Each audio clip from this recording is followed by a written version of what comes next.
Tudo bem? Hoje a gente vai resolver mais um exercício de resistência dos materiais na matéria de deflexão de eixos e vigas. Vai ser o terceiro exercício dessa parte, tá? Aqui eu sou o professor Leonardo, tá? Quem quiser entrar em contato comigo, só mandar mensagem no WhatsApp ou Telegram, meu telefone aqui de São Paulo. E que eu ofereço ajuda em provas ao vivo. Quem quiser tiver com dificuldade nas provas, eu vou dar um auxílio na hora da prova ali. É só deixar agendado o dia e o horário comigo. O valor é R$ 150 para ter aquela notinha garantida. Listas e trabalhos também ajudam, né? Manda para mim que eu faço um orçamento. Quem quiser aula particular também online é R$ 100 a hora. Então vamos lá. Determine a equação da linha elástica para a viga utilizando a coordenada x válida para x entre 0 e L sobre 2. Especifique a inclinação em A e a deflexão máxima da viga. EI é constante. Então vamos lá, tem uma viga aqui de comprimento L, no meio dela, ó, L sobre 2 aqui e L sobre 2. Então no meio dela atua uma força central. E eu tenho que determinar a equação da linha elástica, que é a equação que descreve a curvatura que ela vai sofrer.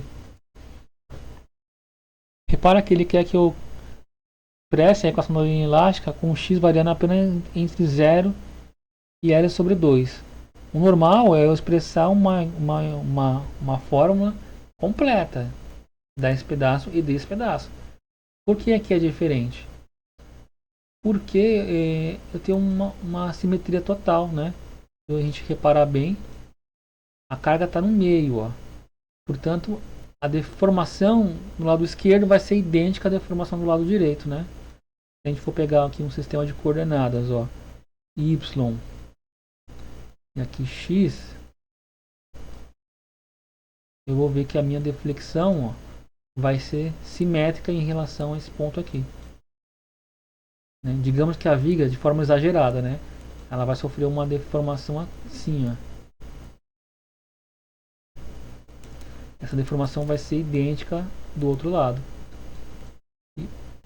Por quê? Porque é totalmente simétrico, né? A geometria e o carregamento é simétrico. Portanto, se eu sei o que acontece desse lado, automaticamente eu já sei o que acontece do outro lado. É uma particularidade desse caso aqui que torna um pouquinho mais fácil. Então vamos lá. O que eu vou fazer primeiro? Ó, calcular as reações de apoio, né? Vamos imaginar aqui, ó, as minhas reações de apoio. Uma reação aqui em A, RA, uma reação aqui em B, RB. Como é que eu calculo esses valores, ó? Aí. Como é que eu vou calcular os valores das reações, ó? Também tá por simetria, também eu posso dizer que as reações elas são iguais, elas têm que absorver igualmente esse carregamento, porque se ele tivesse um pouquinho mais para a esquerda, o A teria que absorver um pouco mais dele. Se a força estivesse um pouco mais para a direita, aí o B teria que absorver um pouco mais. Mas como está centralizado, ambos estão absorvendo a mesma capacidade. Portanto, RA, que eu vou chamar de R, né? Essa reação, opa, eu sei que é a reação da esquerda, RA, que é igual à reação da direita, mais RB, que também é igual a R. São iguais, ambas têm que equilibrar e sustentar a força P. Ambas têm que sustentar a força P, né? Ó, aqui é A e aqui é B. E pela simetria total ali, totalmente distribuída igualmente, elas são iguais.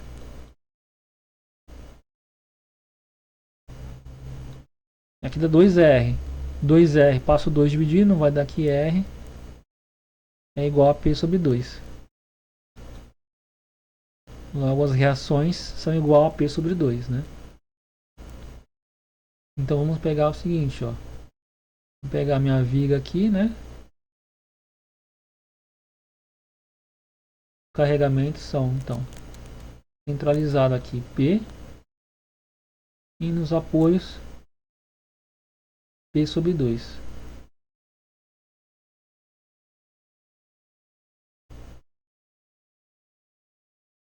P sobre 2.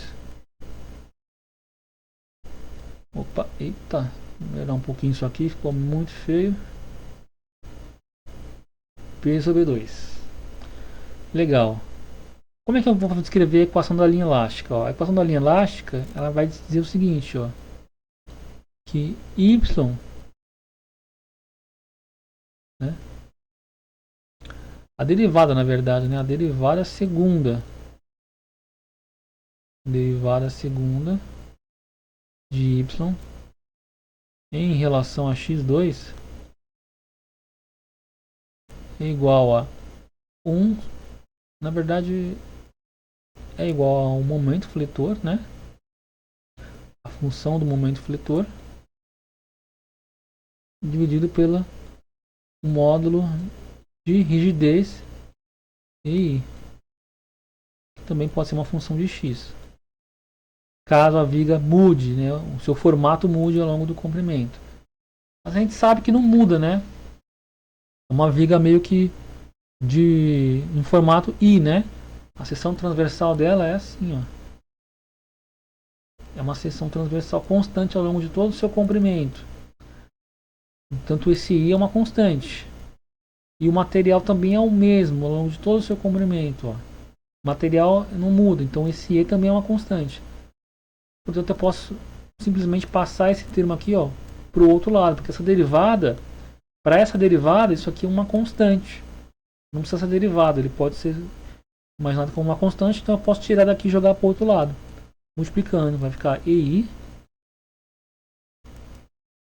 vezes a derivada segunda, que agora, para simplificar, eu vou representar por y' é igual a momento fletor. Essa é a equação diferencial da linha elástica. Num caso mais simples, onde isso aqui é uma constante. Tá? Então vamos lá, como é que eu vou calcular o momento fletor? Ó? Vamos trabalhar com o lado esquerdo aqui. Ó. Vamos pegar um pedaço da minha viga. Vou pegar minha viga, vou fazer um corte nela. Olhando só o lado esquerdo, a única força que eu observo, nós fazer um corte aqui, né? Vamos fazer um corte aqui, a única força que eu observo é o P sobre 2, ó, essa aqui. Então aqui, observo só a força P sobre 2. Atuando numa distância daqui até aqui. Uma distância X. Legal? Para que esse elemento seja em equilíbrio, uma força subindo é necessário uma força descendo, né? Que é a nossa força cortante. Não é importante para a gente aqui, tá? Mas ela tem que existir para ter equilíbrio, né? Outra coisa, se eu pensar nesse ponto aqui, ó, essa força não tem capacidade de fazer esse ponto girar, porque ela está raspando aqui já. Já essa força aqui, ela cria um momento que tende a fazer essa barra girar para cá. Ok? Essa força tende a fazer girar. Mas está em equilíbrio. Logo, o que equilibra isso é o momento fletor interno que surge, tá? E aí é esse momento que a gente quer descobrir agora, ó. Como é que eu faço isso, ó? O equilíbrio de momentos tem que estar igual a zero nesse pequeno pedaço. Logo, esse momento aqui, ó, que tende a fazer essa estrutura girar no sentido anti-horário, vou chamar positivo nesse sentido. Logo, ele vale m positivo. Repara que essa força ela atua no sentido de girar para cá, no sentido contrário. Logo, ela atua com um momento negativo, menos, e seu valor é dado pelo produto da força pela distância. P sobre 2 vezes x, né? P sobre 2 vezes x. E esse equilíbrio de momentos é igual a zero. Logo, o momento fletor que eu quero, né? Atuando ali, uma função de x é igual a, simplificando, passando para o outro lado essa parte, vai ficar px sobre 2. P vezes x sobre 2. Legal. Vou usar isso aqui para substituir nessa expressão. Ó. Eu tenho que meu módulo de rigidez da minha viga vezes a derivada segunda de y é igual ao momento fletor, portanto é igual a p x sobre 2. Né? E eu tenho que resolver essa equação diferencial. Como é que eu faço? Isso aqui é uma derivada em x. Logo eu tenho que integrar em x, né? E é possível, porque aqui tem uma função de x, ó. Primeira integração, ó. EI, uma constante, né? Não se altera na integração. Portanto, aqui a derivada segunda, na primeira integração, vai virar uma derivada primeira. E aqui, a integral dessa função é p sobre 2 vezes x quadrado sobre 2. Portanto, px quadrado sobre 4, né? Mais uma constante de integração que eu vou chamar de a. Opa! Mais uma constante de integração que eu vou chamar de a.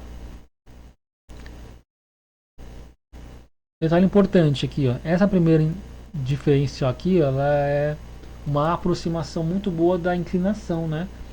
Portanto, isso aqui pode ser imaginado como a inclinação da viga, né? O ângulo que a viga sofre em cada valor de x. Então, vamos à segunda integração aqui, ó. EI é uma constante. A integração de y' é simplesmente y. E aqui essa integração vai dar x ao cubo sobre 3. Só que o 3 vezes 4 dá 12. Então, portanto, é p x ao cubo sobre 12. Sobre 12 mais a integração de a em x é ax. E mais uma constante de integração. Mais b. E essa aqui é a equação da linha elástica, tá? É descobrir y em função de x. Tá? Descobrir o formato, esse formato de deformação aqui, ó. A gente já sabe que é um formato cúbico, né? Y aqui é um formato cúbico de deformação, ó. Tá vendo?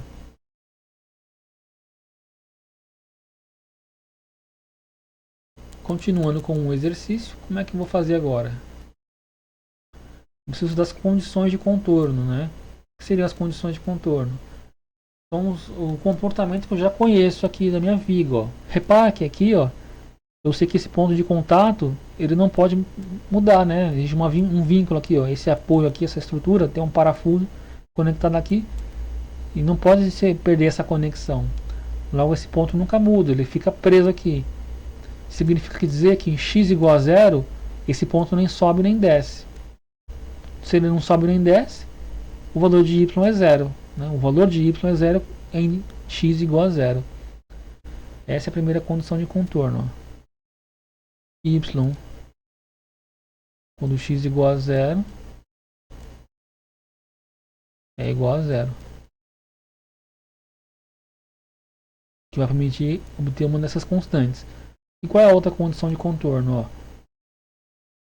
Como essa deformação é completamente simétrica, eu tenho que perceber que o ângulo nesse ponto, ó, ele tem que ser um ângulo de 0 graus, tá? Porque aqui, esse ângulo aqui, ó, ele é máximo. E à medida que eu vou descendo aqui, essa deformação ela tem que ir diminuindo, ela tem que ir acabando, para que depois ela possa subir, né? A viga ela não pode descer, sempre descer. Ela está descendo, mas ela perde essa tendência de descida e aqui ela começa uma tendência de subida. Isso acontece porque a inclinação tem que mudar de negativa para positiva aqui. Então aqui, em L sobre 2, o ângulo é zero. Portanto, o ângulo que é descrito por y' é o ângulo em quando x igual a L sobre 2 é um ângulo de zero. Legal. É isso que eu vou usar agora, ó. Eu vou usar essa expressão aqui primeiro, para obter o valor de A. Porque se esse x vale L sobre 2, esse y' vale zero. Como é que fica isso? EI vezes zero é igual a P sobre 4 vezes... Vou colocar aqui P sobre 4 vezes x quadrado. Só que x é L sobre 2 ao quadrado mais A. Ou seja, no meio da viga, a inclinação é zero. Como é que eu resolvo isso? Ó? EI vezes zero dá zero. É zero, né? Aqui fica L ao quadrado. Vamos escrever aqui, né? Zero igual a P L ao quadrado sobre 2 ao quadrado dá 4. 4 vezes 4, 16. Mais A. Isolando o A, né? Passa esse termo para o outro lado, fica aqui A é igual a menos P L ao quadrado sobre 16. Legal. Então fizemos a primeira condição de contorno, que é essa aqui. Agora a gente vai fazer essa condição de contorno aqui, ó.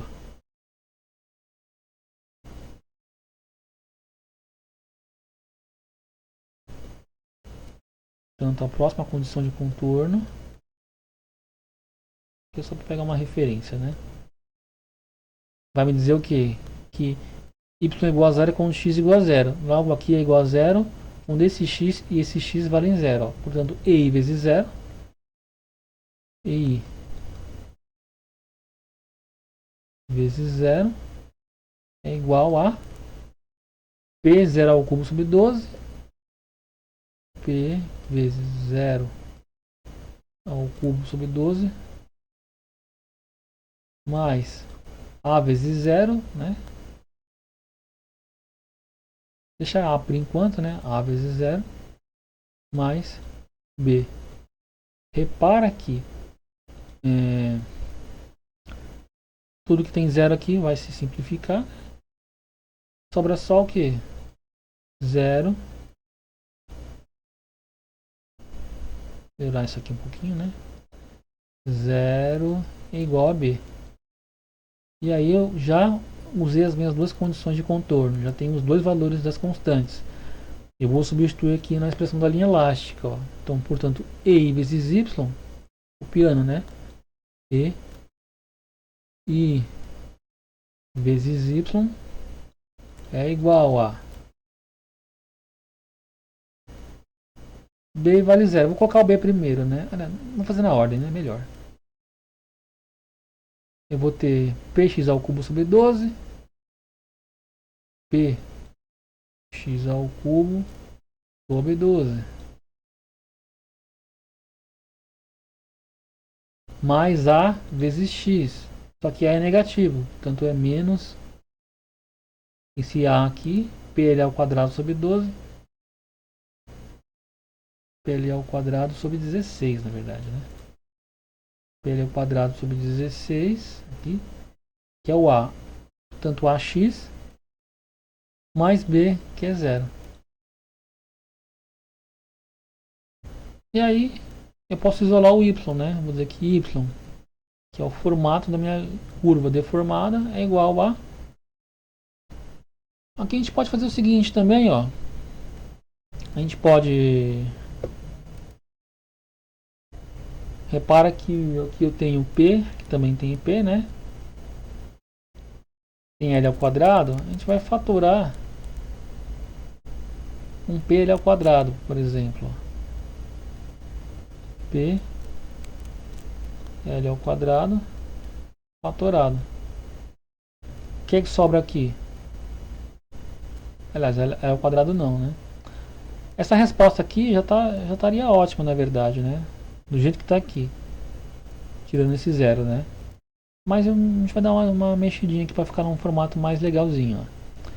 Eu vou fatorar um PL ao cubo. Ao fazer isso, ó, aqui sobra o que? X ao cubo sobre L ao cubo. X ao cubo sobre L ao cubo.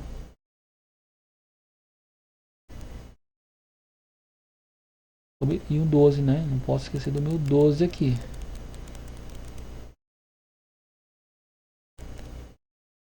Aqui tem um menos.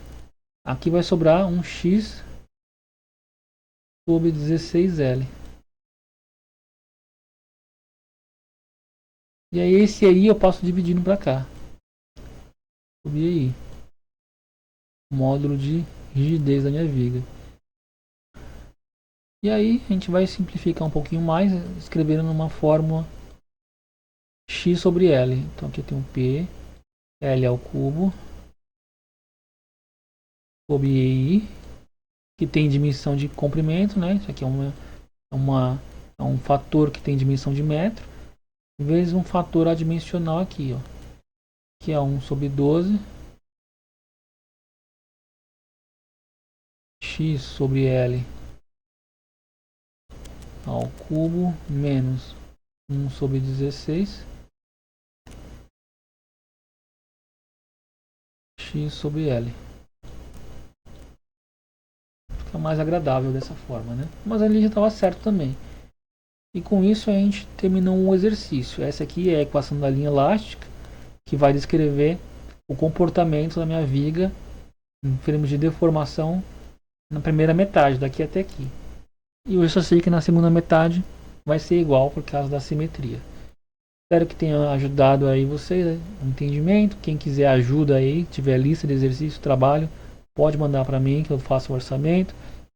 Quem quiser aula também pode mandar aí o dia e horário das aulas que quer. Quem quer aquela força, aquela ajuda na prova para garantir aquela nota, né?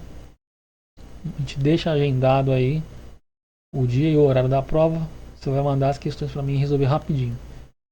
E por isso por hoje é só. Espero que tenha ajudado vocês aí. Até mais.